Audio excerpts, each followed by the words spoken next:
COVID-19 cases are on the rise in the metro. I think we're going to see this ebb and flow over the next couple of weeks. Denver hits a high transmission rate, and now doctors want people to take more precautions. You might want to consider masking again. It's feeling like summer. Temperatures over the weekend soaring into the mid to upper 90s. A historic hearing in Washington, D.C. Lawmakers reveal new details about the January 6th insurrection at the U.S. Capitol. January 6th was the culmination of an attempted coup.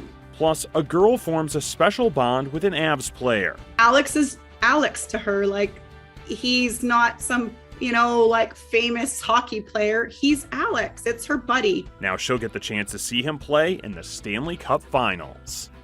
Well, we start at 11 with a live look outside from Lookout Mountain. Whew, it's going to feel like summer out there across the Front Range with temperatures reaching the mid to even upper 90s. So let's start today with meteorologist Stacey Donaldson. Stacey, it's going to be a weekend of hot and very dry weather as well. It really will, and we're just getting going with the heat. Yesterday we hit 90 for an afternoon high. Today will be right around 94, and it will become even warmer over the weekend. So our high today here in Denver expected to be 94 degrees. We'll have also 93 in Highlands Ranch and in Erie. We'll have 90s up into northeastern Colorado, but then things get even hotter tomorrow. So 94 our expected high today, mostly sunny skies, and our average afternoon high for today is only 82 degrees. That's where we should be this time of year, but instead we're in those 90s, closer to those record afternoon highs, which today is 99, set back in 2013. So it'll be sunny. It's been mild this morning. It'll be sunny and hot later on today, and then partly cloudy skies into this evening.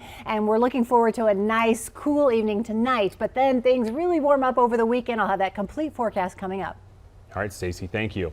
COVID-19 cases are heading in the wrong direction. This map from the CDC shows all counties in the metro with a high transmission rate now.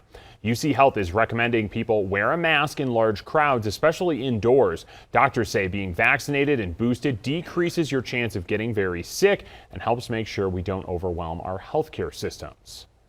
I think the key thing is that you are making sure that you've looked at your own individual risk and that you've done everything you can to protect yourself. Just use common sense in terms of thinking about things. If you know you don't want to get sick, do things to make sure that you don't get sick. Doctors say even though we're seeing higher cases and hospitalizations, it's nowhere near the record levels we saw during the Omicron surge. Here's a look at Denver's COVID-19 data. There are 350 cases and 11 hospitalizations per 100,000 people. The Denver Department of Public Health and Environment hasn't said if it will reinstate any kind of mask mandate. Well, this might have you wondering if this will affect the Stanley Cup Finals. Well, Ball Arena tells us that they are working with the NHL and the city to keep up with health and safety guidelines. Masks are still strongly encouraged, but not required. The arena also has more health and cleaning protocols in place.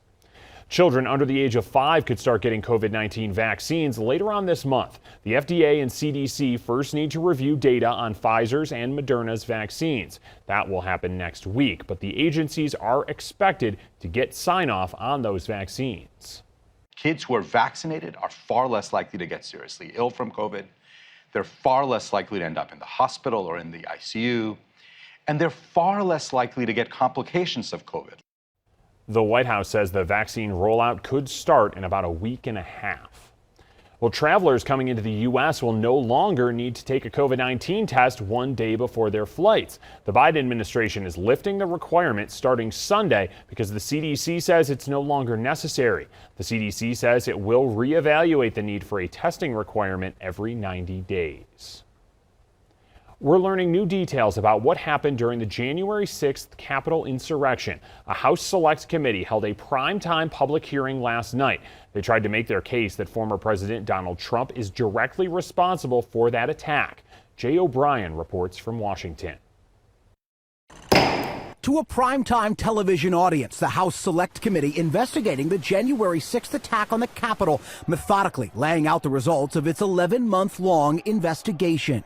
The committee arguing the deadly Capitol riot was an attempted coup and arguing former President Donald Trump was at the center of a conspiracy to overturn the 2020 election. during the hearing playing taped testimony from those in Trump's inner circle, like former Attorney General Bill Barr and his daughter Ivanka, to make the case Trump knew he'd lost the election. I made it clear I did not agree with the idea of saying the election was stolen and putting out this stuff, which I told the president was bull. And Trump's former top aide Jason Miller telling the committee that a top data analyst on the campaign told Trump he'd lost the presidency. The committee's presentation also including this video showing Enrique Tarrio, the leader of the Proud Boys, meeting with Stuart Rhodes, the head of another far-right group, the Oath Keepers, in an underground garage the day before the Capitol attack. The new footage also showing rioters brutalizing police. And here, Capitol Police Officer Caroline Edwards struggling to hold the line against the mob. Moments later, thrown to the ground and knocked unconscious. What I saw was just a war scene. Republican Congresswoman Liz Cheney, the committee's vice chair, not mincing words about Trump's alleged culpability in the riot or that of her Republican colleagues who continue to support him. There will come a day when Donald Trump is gone, but your dishonor will remain. Now, Cheney claims the committee has documents proving that shortly after the January 6th Capitol attack, several Republican congressmen reached out to President Trump for pardons for their role in trying to overturn the election, something at least one Republican congressman who was named by the committee calls a lie. The January 6th committee will hold their next public hearing on Monday. In Washington, I'm Jay O'Brien, ABC News. Now, that hearing on Monday starts at 8 in the morning. There's also one on Tuesday morning. Other hearings could happen the rest of the month. The final hearing will be in September. Well, inflation isn't slowing down in the U.S. Prices rose at their highest rate in 40 years. Consumer prices are now more than 8.5% higher than last year at this time. Prices jumped 1% from April to May. Economists blame higher gas prices for most of the increase. The White House says President Biden is trying to see what his administration can do to lower gas prices, including talking to oil refineries. What can we do to help you maintain your refining capacity and bring more oil online? So he is doing what he can unilaterally, but some of this will also require Congress. The latest inflation report is causing stocks to fall sharply on Wall Street. Right now, the Dow is down more than 800 points. In the bonds market, yields jumped, indicating investors are getting more concerned about a weaker economy. Well, Americans getting Social Security could see more money at the end of the year. Seniors and others who collect benefits will likely receive a cost of living adjustment of 8% to keep up with the current rate of inflation. Now, this is the biggest cost of living adjustment since 1981.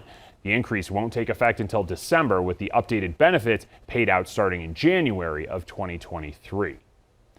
Colorado's housing market is changing. We've been looking at data from the new state housing report, and more houses are coming on the market. New listings in May hit more than 11,000. That's up from about 4% from April. So that means there's more houses out there on the market. The median sale price in May was just under $600,000. That's down slightly from April. If you wait in the wings, I think what they're going to see is our prices are still going up. They're just not going up as quickly as they were before. And the interest rate hikes that will come down the road will only decrease their purchasing power. So if you're a buyer, get in there and get yourself a place. Sellers are also seeing a change. Instead of homes flying off the market in just a weekend, some homes are now on the market for up to 3 weeks. Some Colorado cities and counties are offering property tax relief or discounts to help people stay in their homes. The city of Denver says there's help for homeowners and renters. Denver Human Services encourages residents to apply for this program. It really does offer some help in affording their home and remaining valued members of our community. Denver is taking applications now for the 2021 tax year. You should look at the eligibility requirements, and you can do so by searching Denver Property Tax Relief online. People are rallying at the state capitol today to protest wild horse roundups. It's in response to the 145 horses that died from a flu outbreak at a Bureau of Land Management facility in Canyon City. Animal rights groups say wild horse management needs to be overhauled, say current roundups are inhumane. Today's rally starts at 1 o'clock. Now, in 2020, a record 34 people died from drowning in Colorado. So far this year, there have been 13 drownings. So if you're looking to hit the water to cool off this weekend especially, we want to share some advice to keep you and your family safe. Now this year, our state saw snow later than usual. That means water could have more debris in it and move faster. It also means colder water, which is why officials recommend if you're going in, wear a wetsuit or some kind of thermal clothing. You should also wear a life jacket. Most of our drownings are someone who's not wearing a life jacket or started in a life jacket that was not sized appropriately, so it came off. Officials also recommend attaching a whistle to your life jacket so you can alert others around you if you need help. Well, one of the Colorado Avs' biggest fans is a little girl from Canada. Still ahead, how the hockey community is making her dreams come true. And Ukrainian refugees finding safe haven in Colorado are sharing a piece of their war-ridden country with people here. How exercising their creativity is helping them heal.